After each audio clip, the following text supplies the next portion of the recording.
जिस जनता ने आपको बिना मांगे 5 साल के लिए अपना सांसद बनाया, वोट दिए बिना मांगे, और हराया किसको? उस चौधरी भजनलाल के पोते को, जिसने यहाँ हिसार और आदमपुर में खूब भजनलाल जी घूमे और काम भी किए कर रखे हैं। दुष्यंत चौटाला को, चौधरी देवीलाल के पड़पोते को, जिसने लगातार हिसार में वो सक्रिय रहे। जब दुष्यंत एमपी था तो वो कितना सक्रिय था। बिल्कुल।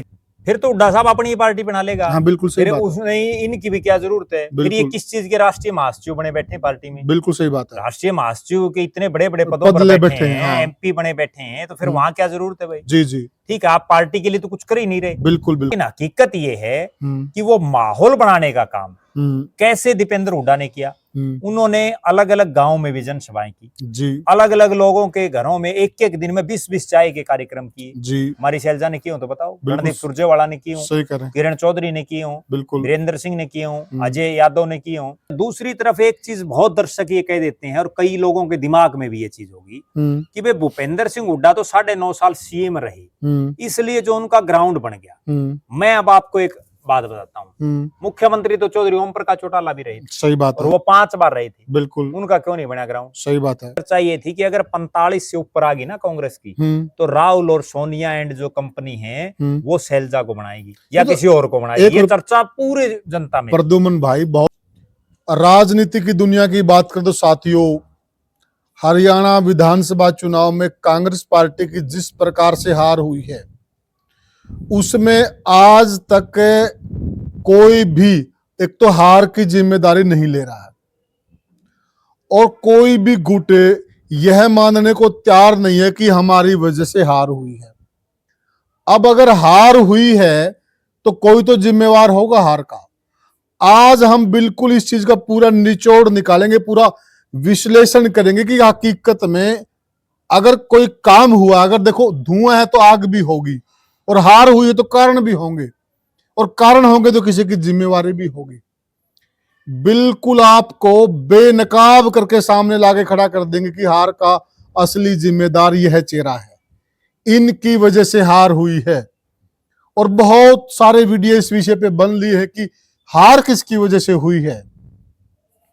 मेरे साथ जुड़ गए हैं राजनीतिक विश्लेषक और बहुत ही वरिष्ठ पत्रकार प्रद्युमन जोशीला जी। प्रद्युमन भाई, सबसे पहले राम राम। राम राम जी, सभी दर्शकों को नमस्कार, राम राम। प्रद्युमन भाई देखिए जी, इसमें कोई दो राय नहीं है, लग ऐसा रहा था कि इस बार कांग्रेस पार्टी हरियाणा में आने वाली है जी, और आते आते इस प्रकार से अटकी, कहते नहीं भी आसमान से गिरे खजूर पे अटके। बिल्कुल। तो ये जो हार हुई है इसका कोई तो जिम्मेवार होगा, कोई जिम्मेवार ही नहीं बन रहा। आज बिल्कुल पूरा निचोड़ और चीर फाड़ कर दीजिए कि हकीकत में हार किसकी वजह से हुई।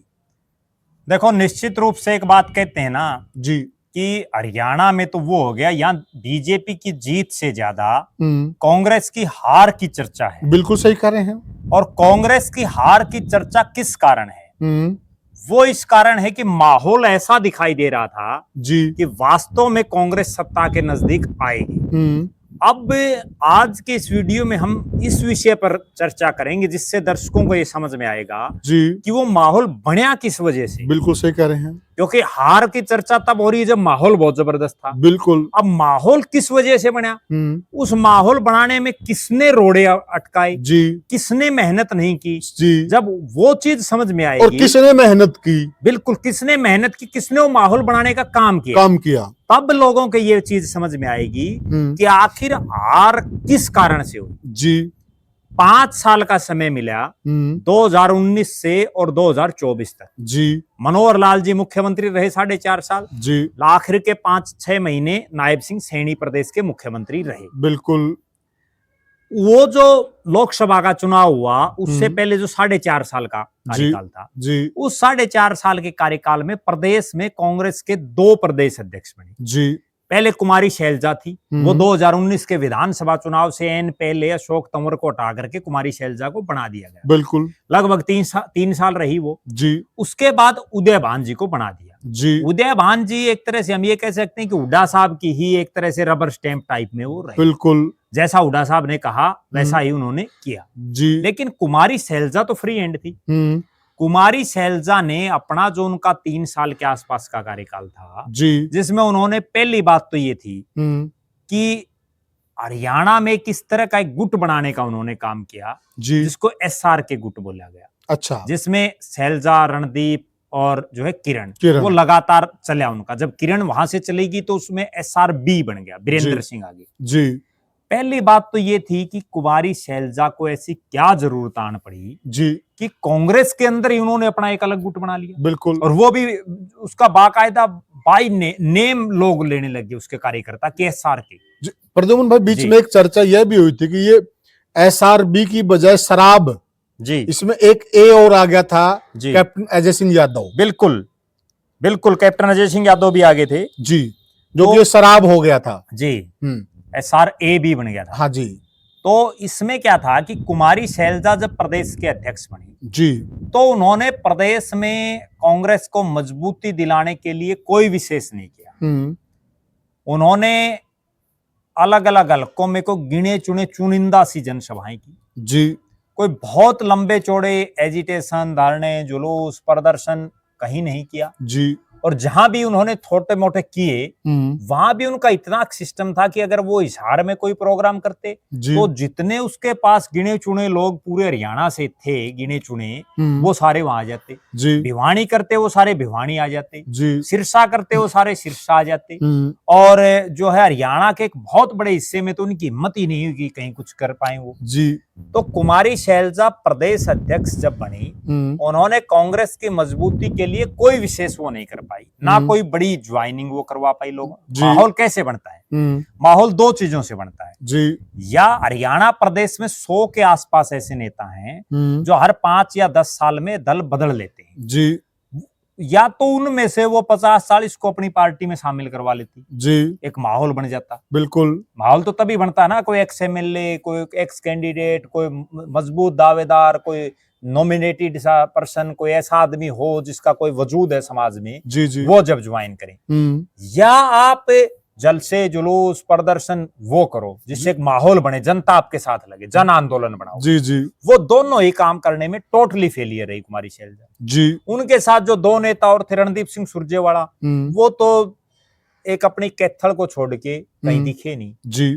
वो भी कैथल में हफ्ता 10 दिन 15 दिन में एक आध बार, बाकी तो कहीं पूरे हरियाणा में दर्शक भी बता देंगे कि आपके एरिया में वो कितनी बार आई। बिल्कुल, वरना तो राष्ट्रीय महासचिव पार्टी के मीडिया सेल के इंचार्ज, राष्ट्रीय प्रवक्ता को छोटी चीज थे। प्रद्युम्न भाई, थोड़ा सा मैं एक चीज और जोड़ना चाह रहा हूँ। देखिए, दीपेंद्र सिंह हुड्डा जी और भूपेंद्र सिंह हुड्डा जी, दोनों का कद बड़ा है जी। भूपेंद्र सिंह हुड्डा 2 बार मुख्यमंत्री रहे हैं जी, सांसद कई बार रहे हैं जी। दीपेंद्र सिंह हुड्डा भी कई बार के सांसद हो चुके हैं जी, वह आज भी किलोई हलके में जी, जो हमारे देहात में एक चीज होती कान मुकान जी, उसमें आज भी शरीक होते हैं। जी।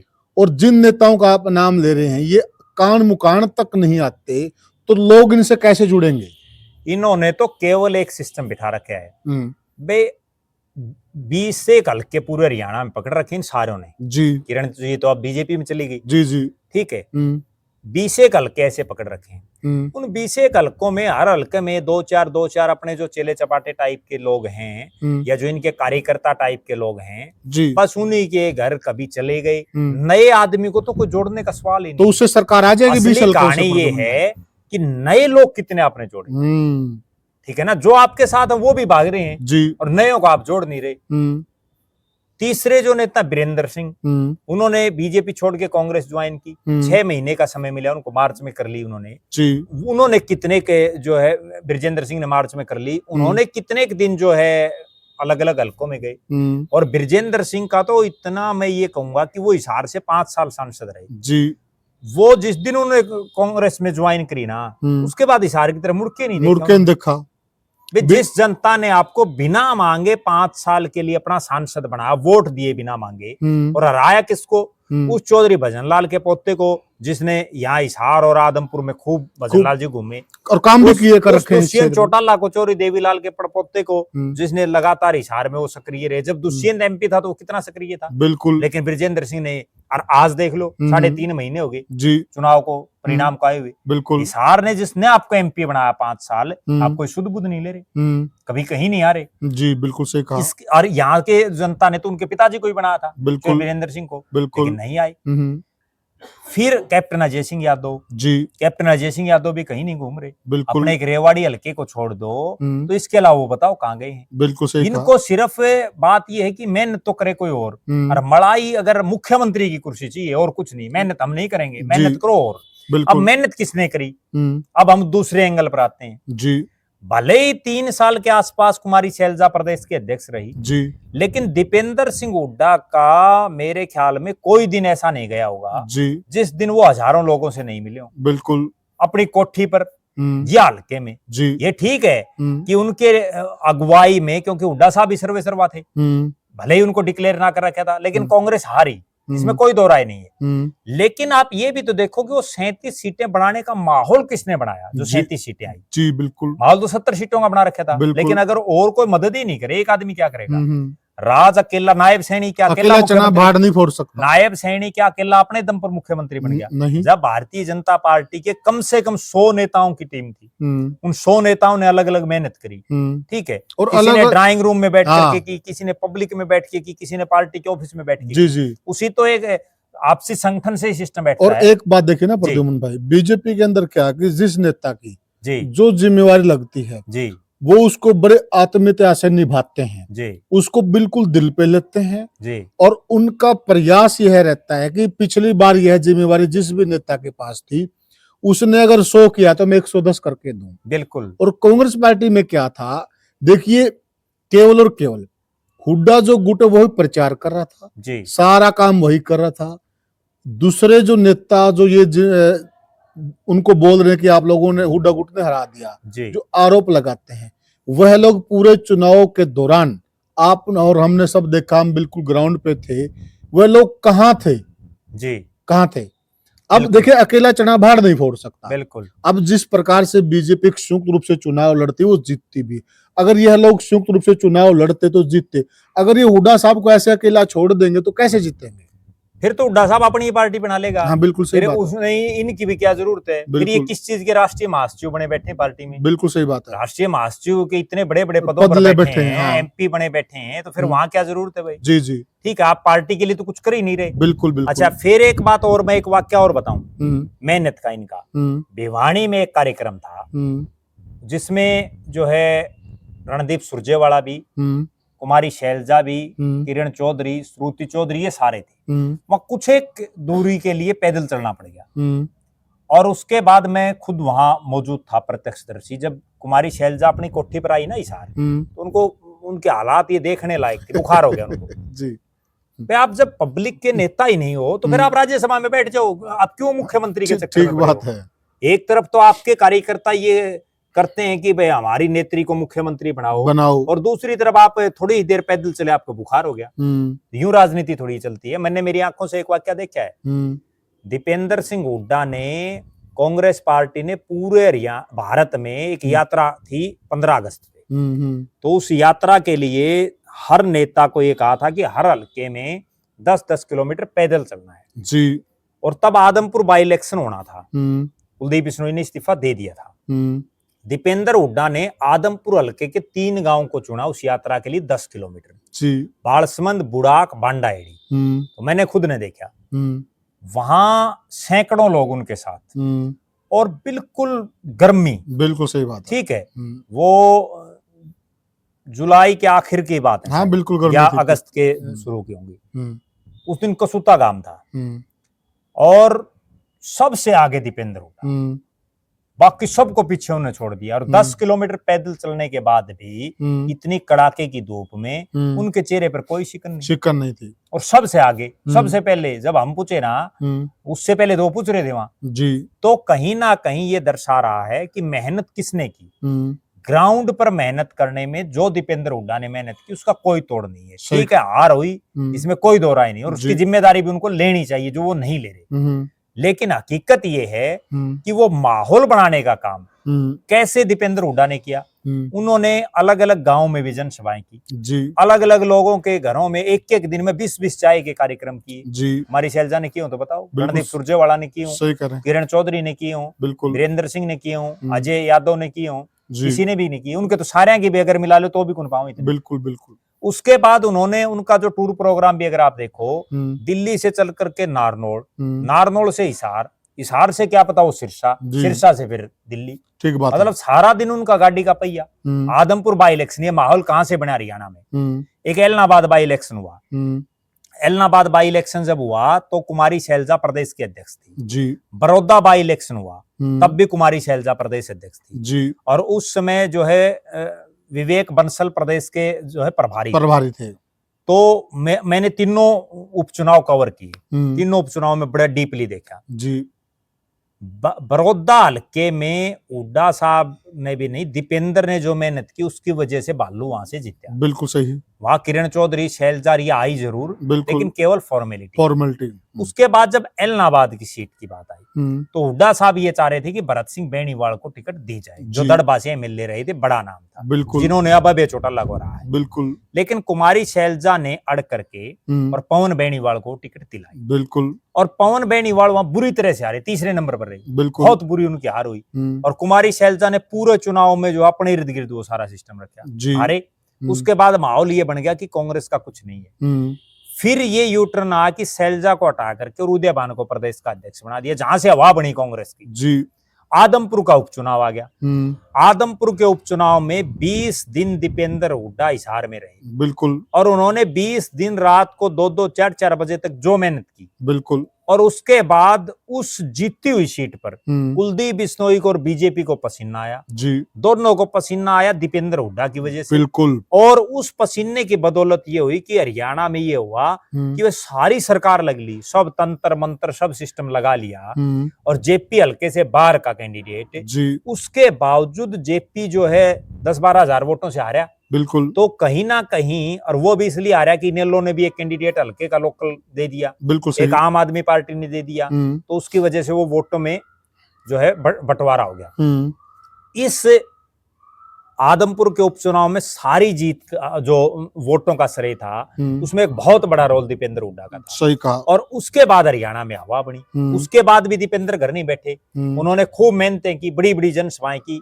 हुड्डा साहब में एक कमी भी कह सकते हैं या उम्र का भी एक तगाजा है कि वो गांव लेवल पर जनसभाएं नहीं कर पाए, नहीं पूरे हरियाणा को कवर कर पाए। उन्होंने कई बार ये भी कहा कि हम 90 के 90 हल्कों में रैलियां करेंगे, हम जो है जिला वाइज विपक्ष आपके समक्ष कार्यक्रम करेंगे, फला करेंगे, ढिमका करेंगे। व्यापारियों के लिए भी एक कार्यक्रम उन्होंने शुरू किया, लेकिन वो पूरे स्तर पर उनके नहीं हो पाए। और नहीं हो पाए तो उसका नुकसान कांग्रेस को मिला। हुड्डा साहब ने बड़ी बड़ी रैलियां की, हजारों हजार लोग उसमें आए और उसमें भी उन्होंने अच्छी भाषणबाजी की, लेकिन समस्या वही थी कि एकजुटता ना होना।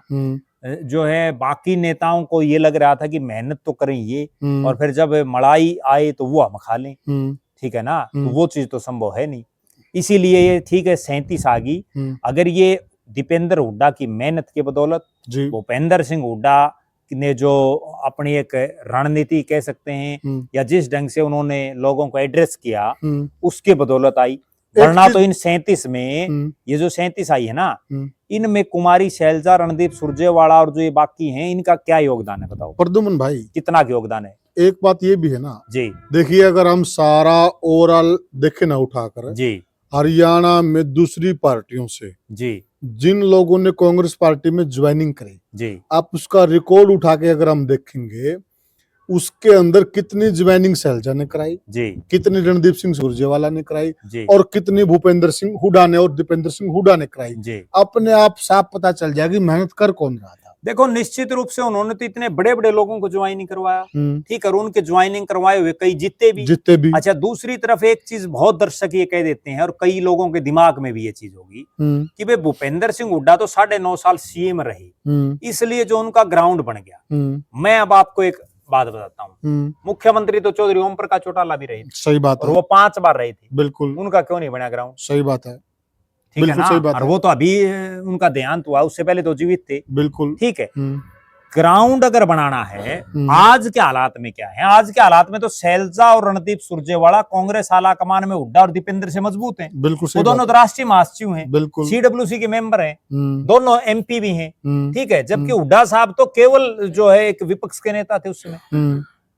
अच्छा, एक बात और प्रद्युमन भाई, जिस प्रकार से जो दूसरा गुट है, दूसरा गुट पानी पी पी कर हुड्डा गुट को कोस रहा है जी, हार का जिम्मेदार ठहरा रहे हैं, मतलब क्या फिर हुड्डा साहब मेहनत करें और हुड्डा साहब सरकार लाकर प्लेट में सजा कर मुख्यमंत्री इनको बनवा दें, फिर ये उनको अच्छा बताते? असली कहानी तो सिर्फ यही है ना कि मेहनत तो करें बाबू बेटा के नाम से मशहूर हैं दोनों जी, और जो है राज फिर हम बना लें जी, ठीक है। बहुत लोग एक चीज कहते हैं कि भाई ऐसा राजनीति में पॉसिबल है। बहुत कांग्रेस के लोग ये कहते हैं कि जेपी ने ये कहा भाई 70 ना ले आइयो 45 ले आइयो। वो 45 का भी यही कारण था।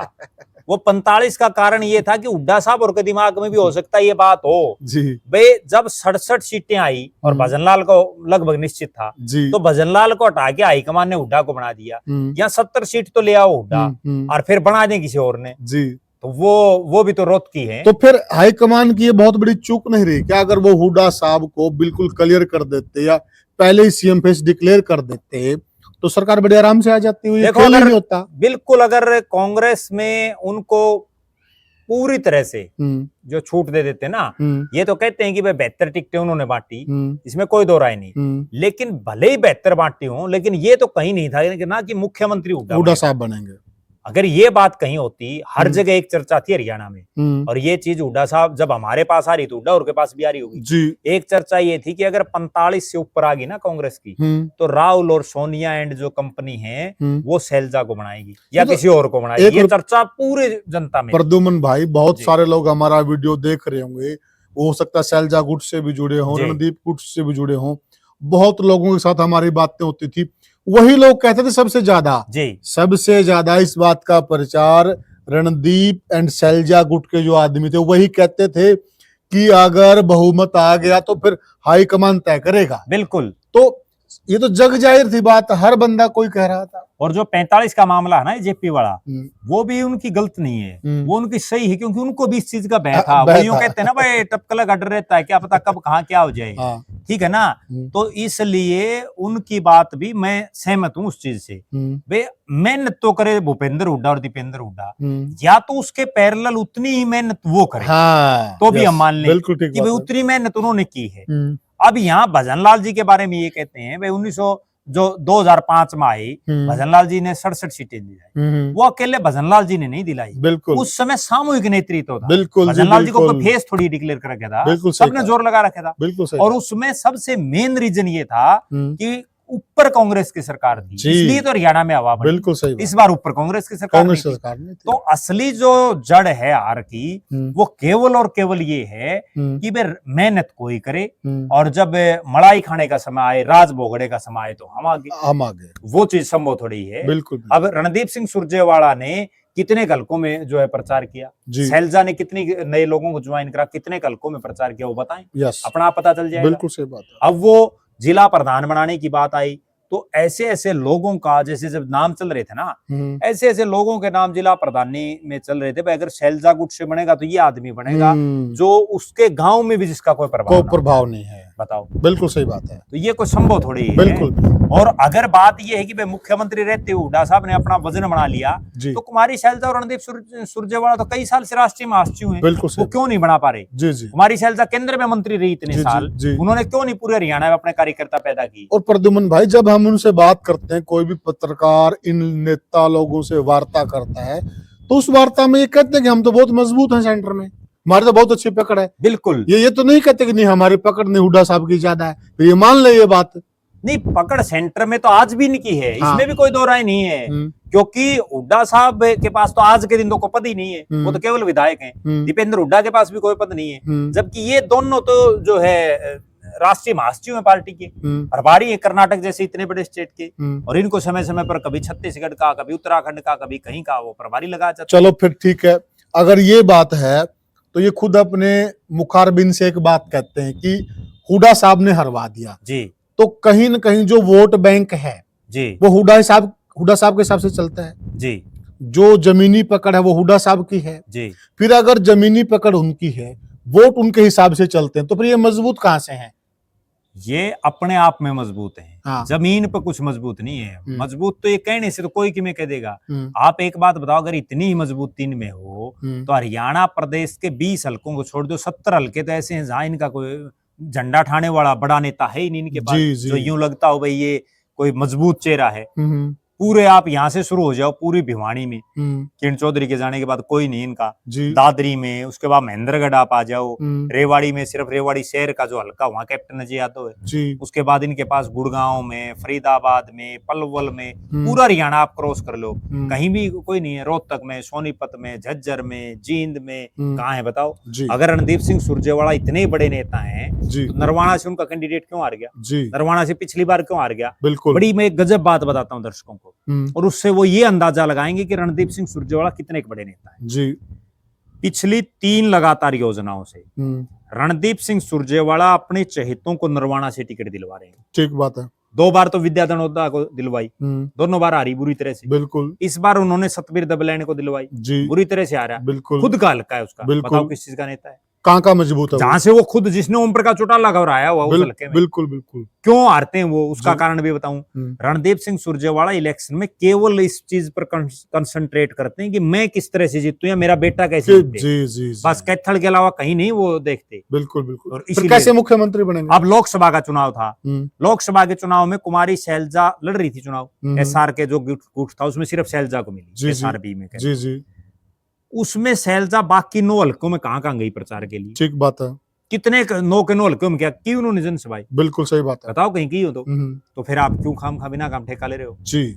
जब आप उस रेस में नहीं हो तो आप तो धक्के से बन रहे हो। धक्के से बन रहे हो भाई, धक्के से हम मुख्यमंत्री के कैंडिडेट हैं। लेकिन इसमें कांग्रेस आला कमान की कमजोरी है। जी। मेरे को तो एक चीज और नहीं समझ मारी, इनको किस भी आप राष्ट्रीय महासचिव वो इतनी बड़ी जिम्मेदारी दे रखी जी, इतने बड़े बड़े राज्यों प्रभारी, जो मतलब अपने खुद के हल्के की सीट नहीं जीत पा रहे जी, और उनको राष्ट्रीय पार्टी की टिकट पर, बिल्कुल बिल्कुल, राष्ट्रीय पार्टी की टिकट पर अपने हल्के की सीट नहीं जीत पा रहे। बिल्कुल सही बात। और उनको जो है उकलाना में देख लो। बिल्कुल ठीक है।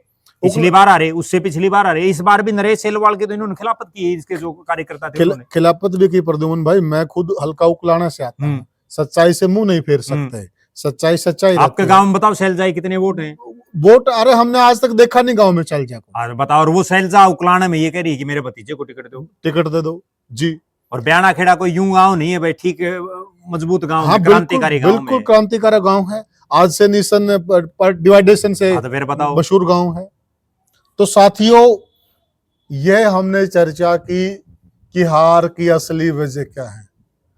और ऐसा नहीं कि आप नहीं जानते, आप जनता जनार्दन और जनता सब जानती है। आप भी पेन कॉपी लेके बैठ जाइए, आप लिस्ट बना ले लीजिए कि पूरे हरियाणा में किस नेता के कहां कहां पर आदमी हैं और कौन कितनी मेहनत कर रहा है। जब आप लिस्ट बनाने बैठेंगे, आपको अपने आप मालूम चल जाएगा कि जमीनी स्तर पर कौन नेता मजबूत है। कहने से कोई मजबूत नहीं होता है। आप इस चर्चा में कहां तक सहमत, आपको क्या लगता है? आप हमें कमेंट सेक्शन में बताइएगा और वीडियो को ज्यादा से ज्यादा शेयर कीजिएगा और चैनल को सब्सक्राइब कीजिएगा। फिर मिलेंगे किसी और वीडियो में किसी और मुद्दे पर, तब तक के लिए राम राम।